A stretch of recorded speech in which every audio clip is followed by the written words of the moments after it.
समोर आपण बघताय कोकण रेल्वेचा उक्षी बोगदा आणि ह्या बोगद्यातून आपण गेलो की आपण जाणार आहोत देवीच्या दर्शनासाठी। डी ठाकूरवाडी सार्वजनिक नवरात्र उत्सव मंडळ। चला तर या उक्षीच्या बोगद्यातून आतमध्ये जाऊयात। कोकण रेल्वे आणि उक्षीचा बोगदा खूप प्रसिद्ध आहे धबधब्यासाठी।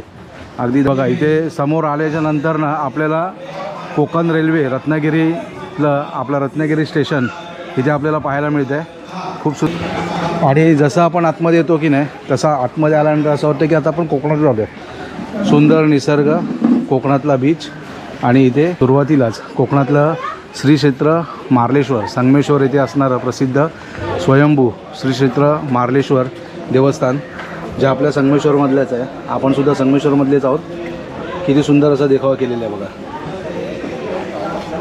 आणि हा इथे धारेश्वर धबधबा दाखवलेला आहे ज्या धबधब्याखाली आपण जाऊन आंघोळ करतो आणि त्याच्यानंतर श्री क्षेत्र मार्लेश्वरांचं आपण दर्शन घेतो।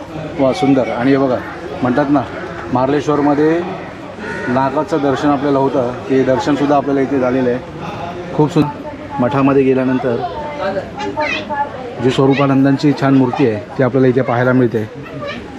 आपण थोडंसं पुढे आलो की अगदी आरेवारे समुद्र किनारा आणि ही आहे आपली दादर गणपतीपुळे। अगदी थोडंसं पुढे आलो की बघा इथे कोकणातलं सुंदर असे घर आहे।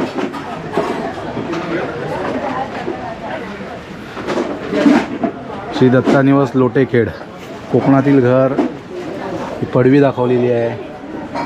छत्रपती शिवाजी महाराजांचा पुतळा इथे जाता आहे। सूप आहे, बैठकीसाठी असणाऱ्या चटया इथे, कपाट दाखवले आहे, ढोलकी दाखवले आहे, गणपतीमध्ये वापरले जाणारे आपले टाळ खूप सुंदर आणि गावच्या घराचा जुना दरवाजा आणि इथे रत्नागिरीतील कालभैरवांचं सुंदर असं मंदिर।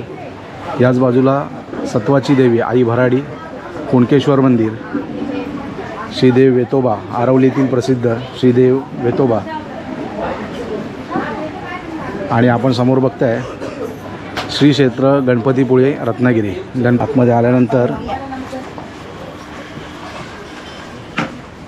इथे गणपती बाप्पाची सुंदर अशी मूर्ती आहे आणि इथेच बाजूला दादरची भाग्यभवानी देवी आईचं दर्शन घेऊयात। खूप सुंदर असं देखावा केलेला आहे। देवीच्या मागे गावातील जी घरं आहेत एक सुंदर अशी वाडी दाखवलेली आहे।